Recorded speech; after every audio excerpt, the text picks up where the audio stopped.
Hello everybody, welcome back to the stream. Nice to see you, nice to be back here in this peaceful space today. It's not always a peaceful space, but today it's a peaceful space.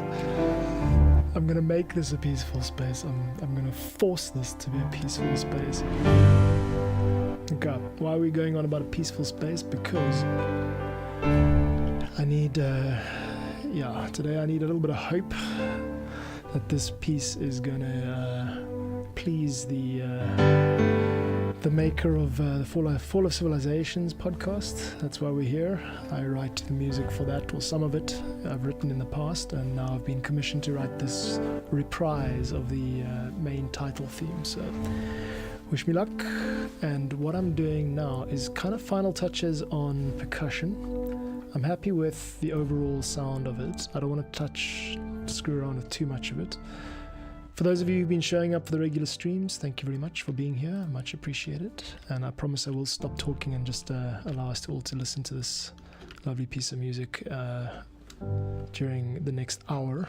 I'll be streaming a little bit of work on this. So this is a live production stream. I'm writing and editing and conforming this lovely music for you in real time, and I hope it's of benefit to you. I hope it brings you a little bit of peace and calm in the manicness of this Monday afternoon or morning, wherever you are. Marginal gains on my end today, a couple of small things that have made my life easier. I got a tripod for my camera up here, so I don't have to faff around with the other one so much anymore. That allows me to have a bit more flexibility in this second camera view over here, so I can now direct that second camera a little bit better, and we're gonna make those improvements as time goes on, trust me. And another major thing from my end is that I managed to get one of my previous albums uploaded onto the Unity asset store. Unity is a game making platform, so that means that those the 90s sitcom music that I'm kind of known for is now available on Unity. If you're a game maker, an indie game maker, or you want to bring some corny, cheesy sitcom vibes to your next project, you can check that out on Unity, as well as all the other major stores.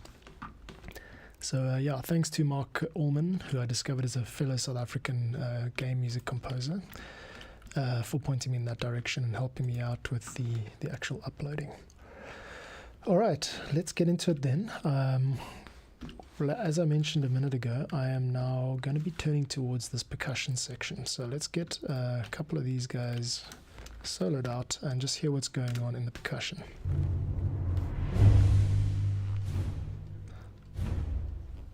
So I've got a timpani roll going over here, and I've also got a basic snare over here.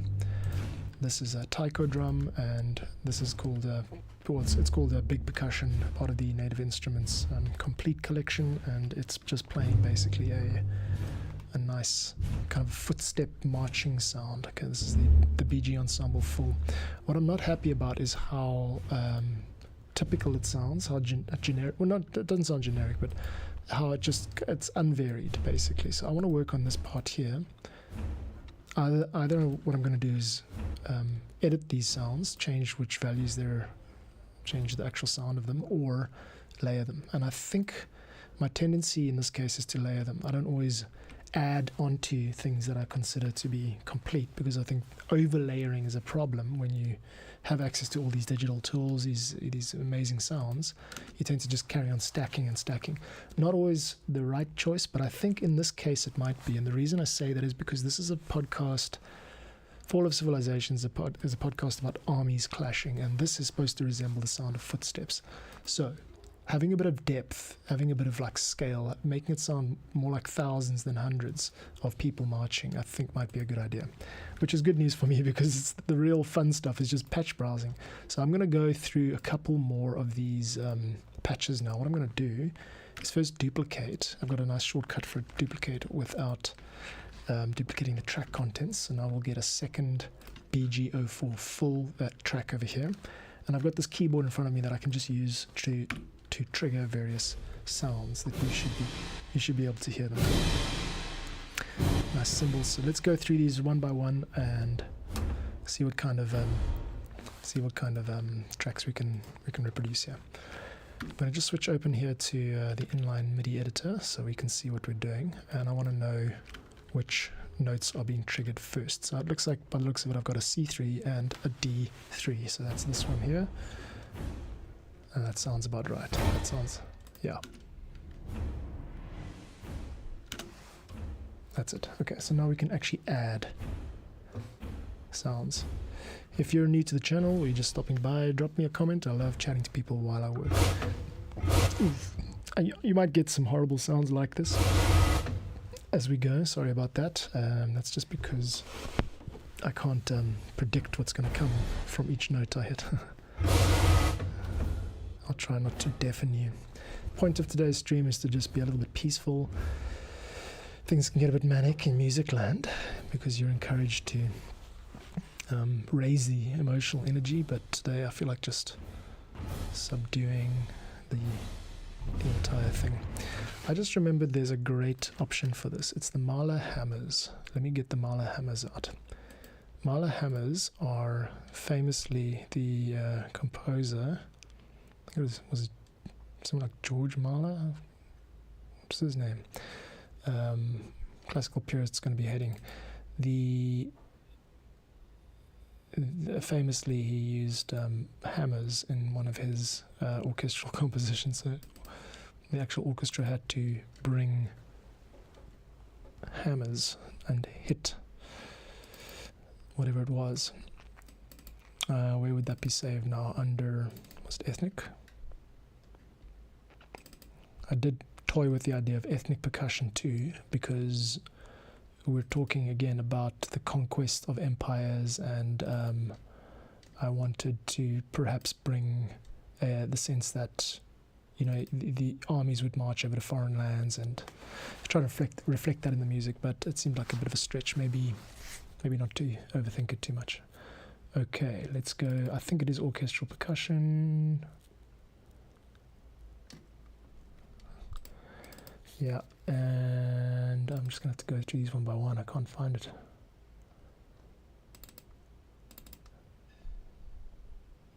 It's going to be some kind of novelty instrument, that's for sure.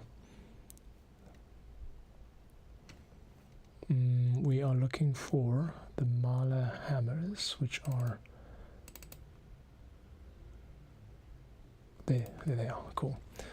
Alright, so let's get rid of BG04, full ensemble, and I'm just going to add a Mahler hammers instance over here. So now take a listen to this. The story here is that there actually was a composer, I forget his first name, but his last name was Mahler, Gustav Mahler. Gustav Mahler made his orchestra members use hammers in one of his pieces, and I think that's kind of a stretch, you know, like it's a bit of a gimmick, but at the same time you get this very unique sound. It doesn't sound like a drum. So I'm just toying with all the different percussion sounds of the Mahler hammers patch over here. You can hear them as I scroll through them on the keyboard here. This is literally the sound of like 40 people hitting something, I don't know what, with a hammer. So let's add a couple of these. I'm not going to spend too much time previewing it. Let's add a couple of these to the piece. I'm just going to go ahead and record.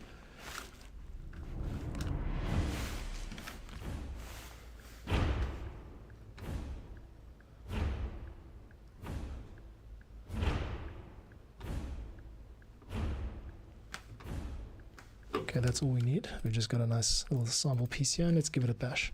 I'm going to hear it in context. I'm just going to play it with the percussion first, and then we'll play it with the rest of the piece. Okay, so let's just loop that real quick. All I want to do is just hear how just the percussion sounds. So let's get that one open. Yeah, there we go. And these guys. And take off the click. Much better. So let's take out Mahler hammers. Yeah, that's exactly what I was looking for. So this sounds good, but this sounds more...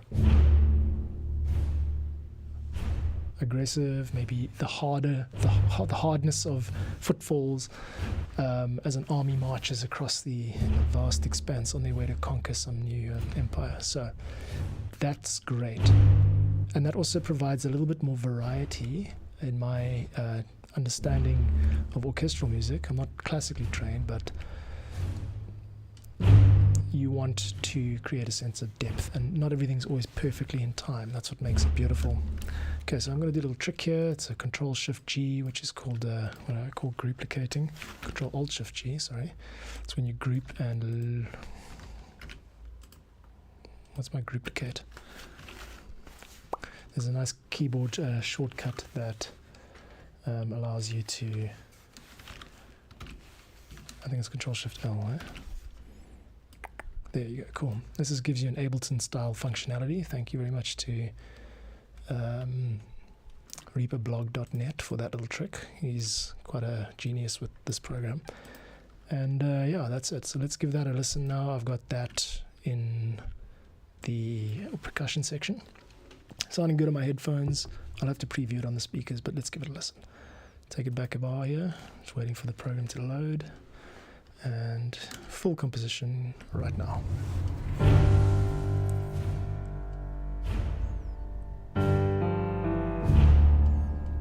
Okay, too late.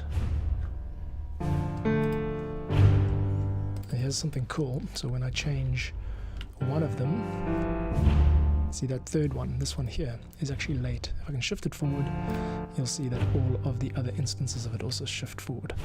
So you'll see a little bit of movement there amongst those two. Now they're all going to be fixed. Sorry about that.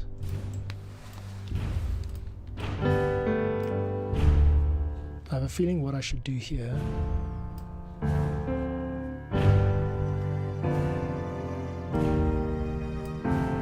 and then a big crash there. Okay. Good. That's good so far. I like the way it sounds. What do you think of it? Are you watching? Are you watching while you're at work, or are you just having a Monday off?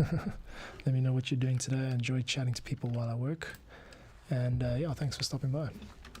Okay, next up, BG04 full. Where's that crash? That original crash that I had. That was. We actually haven't included cymbal crashes yet. Let's do that now. So there's a dedicated. There's a dedicated channel for cymbal crashes, or not channel but library.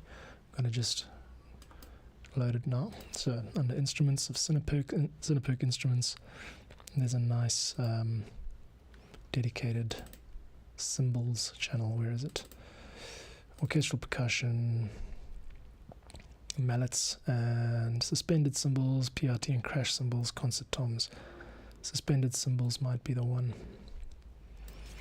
I want to make this sound quite big, you know, like even if there's a really, really distant sound, something that doesn't show up and sound like it's in your face, just to give that sense of depth. I think that's what gives a lot of compositions like this a bit of an edge.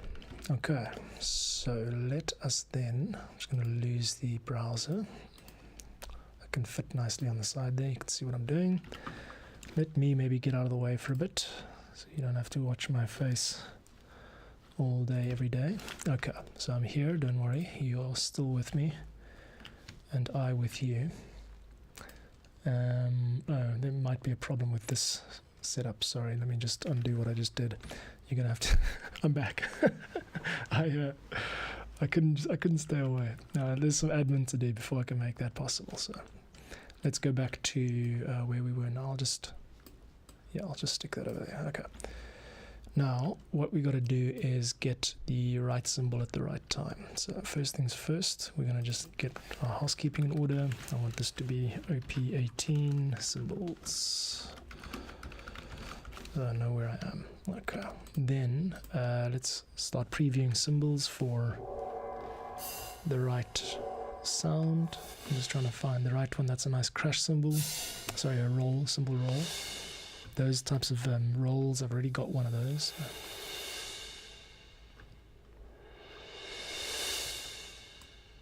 Maybe we should do one of these, a roll, instead of the... Yeah, Yeah, okay. Dun, dun. Okay, let's just give that a bash. Dun, dun.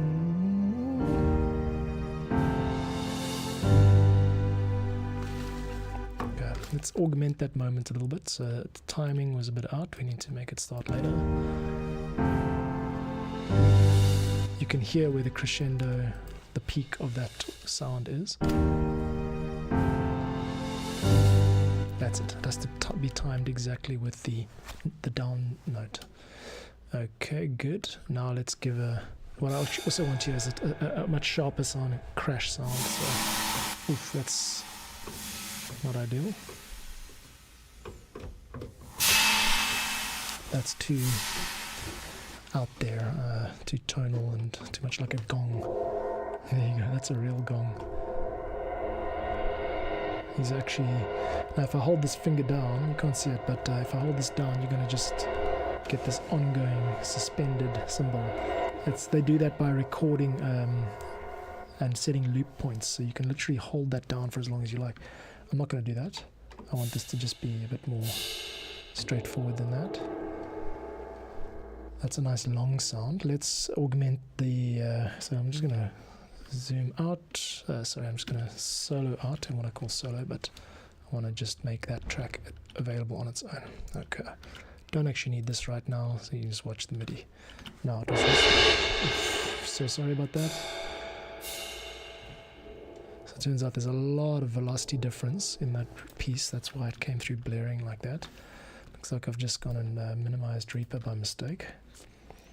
Come back, Reaper. We love you. Reaper. Reaper. Come here, Reaper. There we go. It was a good boy, Reaper. Okay. Let's do that again. It was just meant to be down here somewhere. I think it's this one. That is the one, except I'm hitting it way too hard. Well, I actually just mouse clicked it there, but it mouse clicked it at very hard velocity. Okay. Right. Problem now is we've got to just, I'm going to switch over to dedicated MIDI editor so we can get this right. Cool, cats. Let me know what you're doing today. I enjoy chatting to people while I work. What is keeping you busy? And this is going to be a crash sound right here on the bar line because we know it is a crash. Here we go.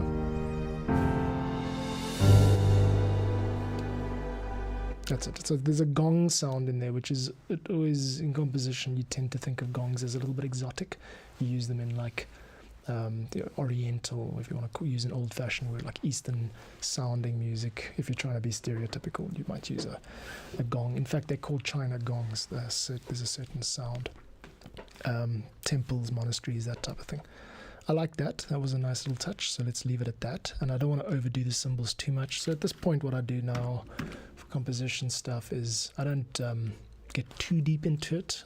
Spend a couple of minutes on everything, because you're going to go again and again. You're going to listen to this thing and go pass after pass after pass, and the stuff that makes it through that filtering process is the stuff that deserves to be there. If something annoys you and every time it comes up you're like, oh, then you know that it's time to change that. So let's leave that there, and also let us then use that same feature as a way to introduce the new after the break. So let's take it from before the break and end it just after the break. Here we go. I like the new hammers.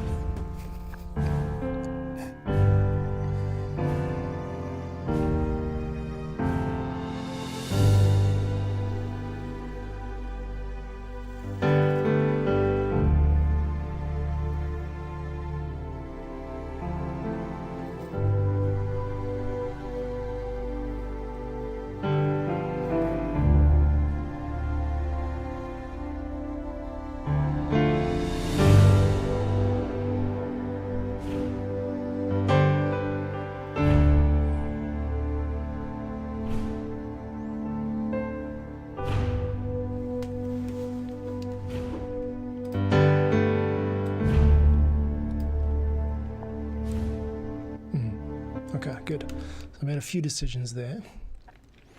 This section over here is hammers. This is just pure hammers. Let's hear it on its own. Cool. I just realized that the bottom note isn't actually triggering. accidental success. We're going to delete them all. We don't need something that's not needed, not actually adding anything to the music. Delete. So that means the hammers are really just on every second note, they're just augmenting the downstroke. Okay, let's get on with it, kids. Hope you're having a good Monday so far. Things are going okay my end. Like I said earlier, I made some marginal gains with regards to John Bartman Inc. I met another South African game music creator. I chatted to him on the phone recently, earlier today, and seems like a nice bloke. Mark Allnut is his name. You can check him out. He's got some YouTube stuff.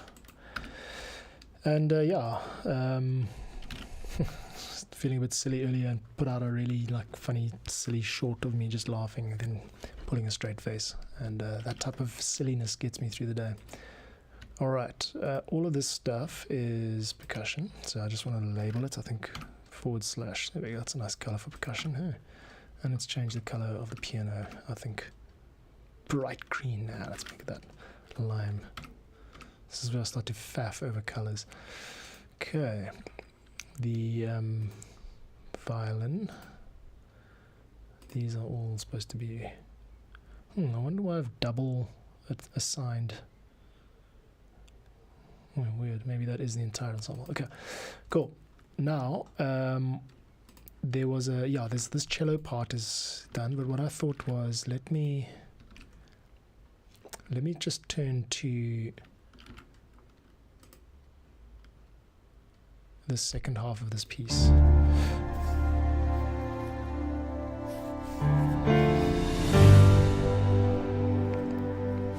I'll turn the cymbals down a bit. And I also think the cymbals should have a lot more reverb. I'm sure that there'll be a function for reverb. So these different channels here, I can't zoom in because I don't have touch zoom on my machine, but pinch zoom at least. But you've got full mix, close, overhead, mid, room, and surround. These are all the different ways of expressing the sound. So if you wanted, for example, to just have the room sound, you could just stick it on room only. Now what we're going to hear is the solo cymbals and just the wet signal, just the room. That's what we want, just a really dry really wet background sounds, and not like in your face. That's it. And I think we actually might need to add a second cymbal just to, I guess, bring the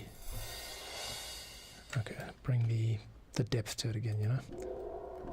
So not gongs, just deliberately pushing everything really lightly because I don't want to blow anyone's ears off. It's suspended, so that's just going to keep on. Alright. Watched this really cool, hour-long video on just how computers work the other day.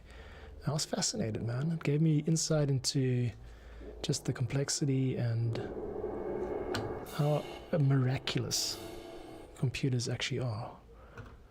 And they're really dumb and fast. And I was super into it. I was like, it's like Saturday night. I'm supposed to be like doing something more less nerdy, but I was just like, stuff that, man. I'm enjoying this, learning how this stuff works. Okay, let's get a couple of these high cymbal crash. Just previewing a couple of higher ones. That's a suspended. I think the black notes are all. That's a splash. This is where a knowledge of orchestral percussion would come in handy, because you'd be able to pair various instruments and go, okay, that's that type of cymbal.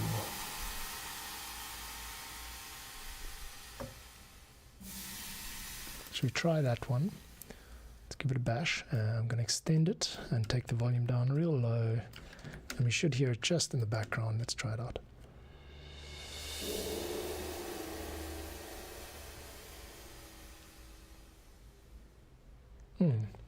That's quite nice. Now, if I wanted to, I could actually add another layer of reverb onto this. So let's take, for example, let's take Protoverb. I know Protoverb is my go-to.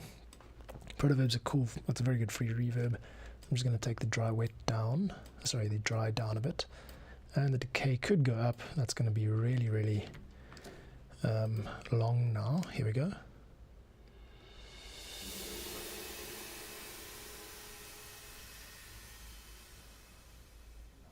Not actually as long as I thought. Let's try it again and take the decay even further up.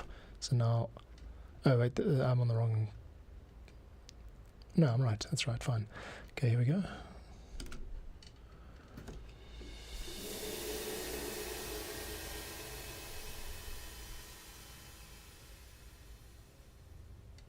I feel like it's not actually doing the job of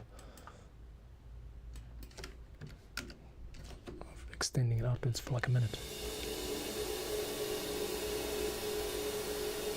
Yeah, that'll do it. Okay. Okay. You made your point. So I'm like, I'm sorry.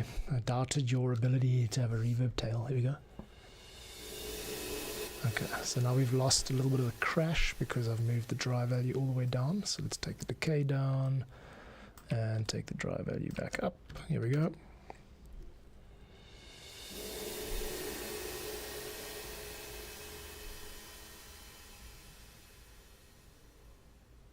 It extends it a little bit, but not as much as I'd hoped. The point of this whole exercise now is just to find a nice balance so that it lasts for long enough but doesn't drown itself out.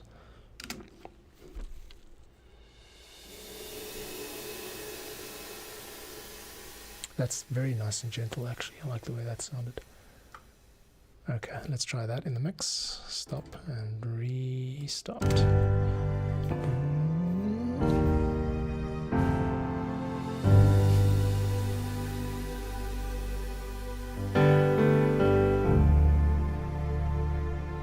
Good. There's a bit of a bias to the right in my headphones, at least. I don't know why that is, so I'm going to just compensate for that by giving it a bit of a left pan.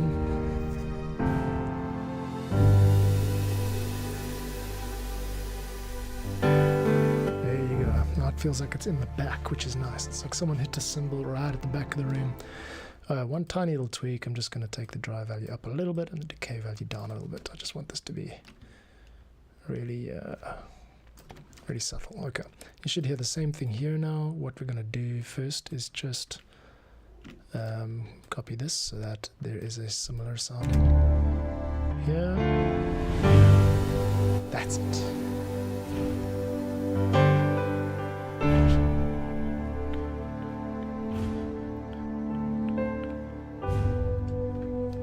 Okay, good.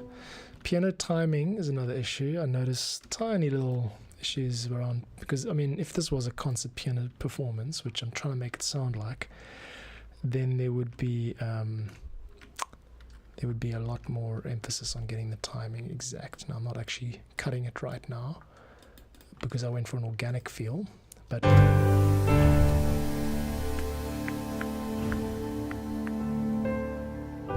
that's it. So just like slight little improvements like that. I want this to sound really as freaking good as possible. My aim here is to impress the hell out of the original podcast maker. Okay, kids, so a little short ad. If you're into my work and you like what I'm doing, I do give away a lot of music, Creative Commons music, for independent game makers and video makers. And if you know of anyone like that, share the channel with them. I make pretty good quality music. I've been doing it for 5 years, and I appreciate all the help I can get in spreading the word. Turns into commissions like this, but also downloads of the assets, the various musical parts and MIDI files and Ableton Live templates that I have on my stores. So yeah, if you feel like doing me a good turn today, go ahead and share the channel with someone you know. I would really appreciate that. I do show up here every day, every weekday, 2 p.m. UTC, and I work on various music projects. Today I'm in classical composer mode, whatever that means. But you'll notice from previous streams that I also do a lot of funny music, TV soundtrack stuff, retro, nostalgic stuff, dance-ish music, weird, out there stuff. So yeah, if you like, if you're impressed and by this type of approach, then yeah, let me know in the comments, and yeah, share the channel. I appreciate that. Okay, is there anything wrong with this? That's the question that we're at now, which is a good place to be. I'm going to turn up the reverb mastering in Ozone.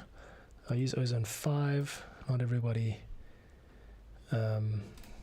goes back this far in time, but this is my jam. I use Ozone 5.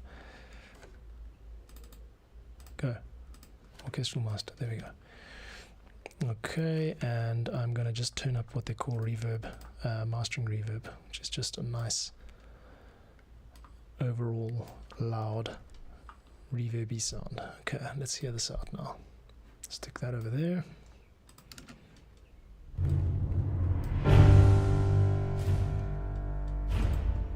Okay, the original, let's turn this, let's go here, yeah, I'll turn this.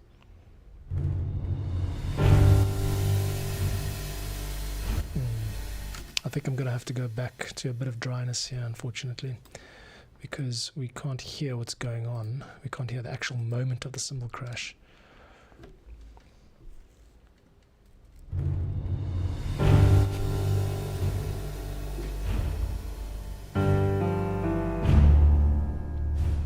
I want the timpani to come up. It has a nice bold effect on the music. Let's take timpani to a full mix. Let's take it to close. Let's see what it sounds like when we get close on. So it's close and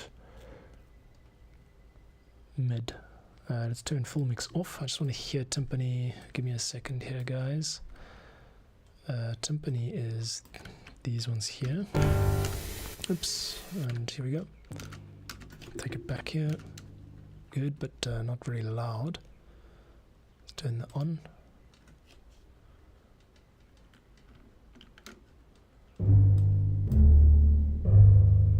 This is essentially the base of the track, so it needs to kind of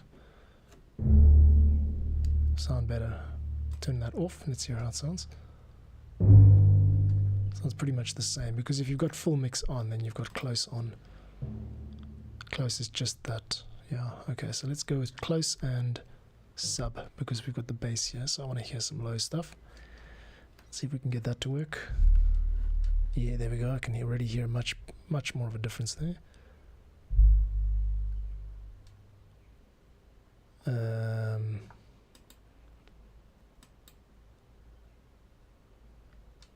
Let's listen.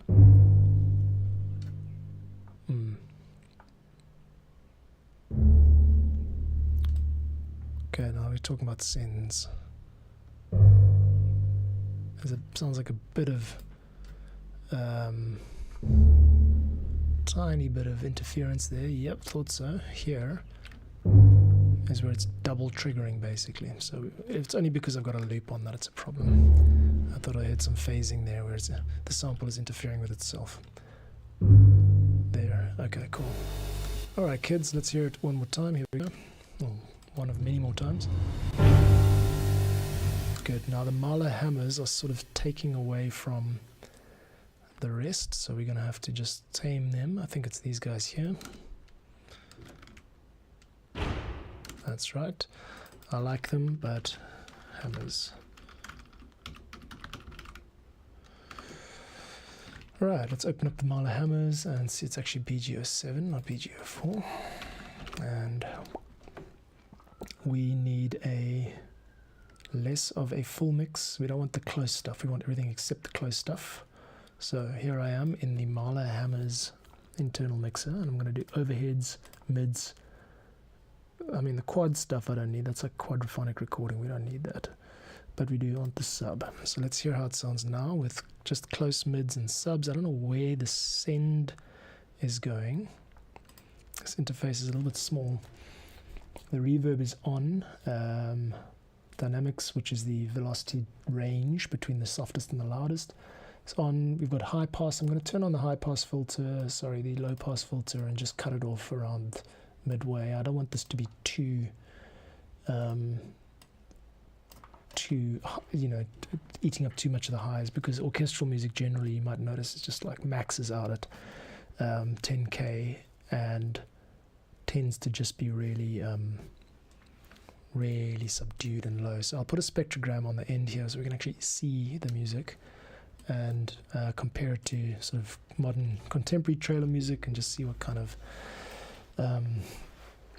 similarities / mistakes there are. Okay. Right, let me flip over to this side. I've been doing it on the wrong side, but anyway. And let's take a listen to the updated hammers just on their own. Here we go. Okay, that's way too low. I can't hear anything. So let's go back over to the mallets. That's the timpani I'm editing. All right, that's the problem. We want the hammers. Here we go. Hammers. The problem was the low pass filter. Okay, let's try it again. No. Okay, it's not triggering everything because all we've got is overhead, sub, full mix is off, overhead, mid. Let's do close. I'm trying out different mixes here using Symphony Essentials, Cineperk. I think the problem is actually the fact that I've got a low pass on. Yeah, it is. I thought it would. Okay, so it's just an EQ thing. There you go. That's what I want. I just want to take that top bite off. Sorry, I made a mic pop there. Cool. Let's take the top bite off again. I mean, a lot of this will be covered in the actual mixing, but okay. Let's turn off the full mix and hear how it sounds. Oh, that's so interesting how different that sounds. See, there's almost nothing there. So I'm going to have to go with full mix, even though I didn't really want to.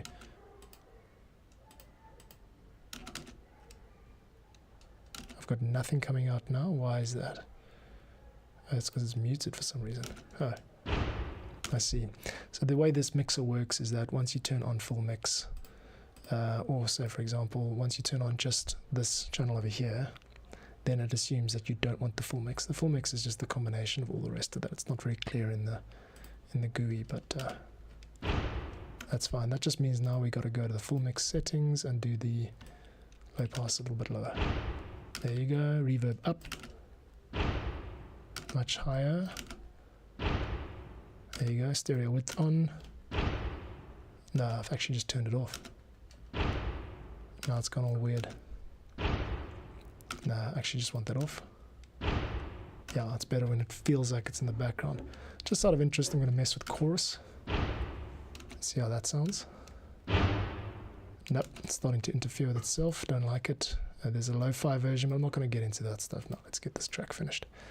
This is quite interesting. Hit dynamics, you can do mapping and stuff. Okay.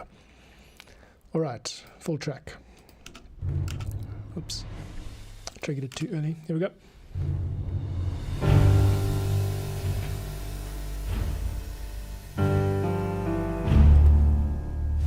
Good. A little bit lower on the hammers. Try to take it up in my headphones. Sorry, it's looping. It shouldn't be looping. Okay. Let's do a nice little gentle take off the loop. Here we go. Good. Now we're going to get open Ozones mastering reverb. Let's listen to this.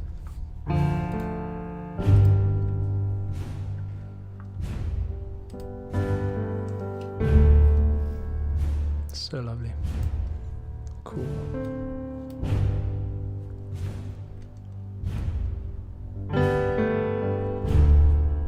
Good.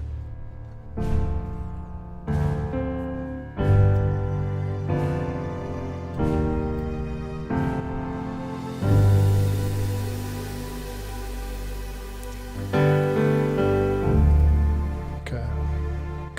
Couple tiny things we need to change.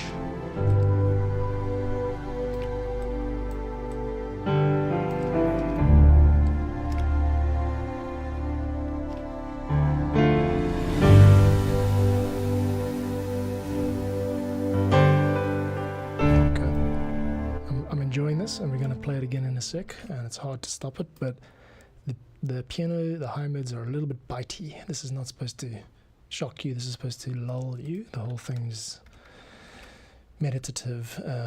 So let's get over to piano. Piano is a library instrument called noir. It's one of the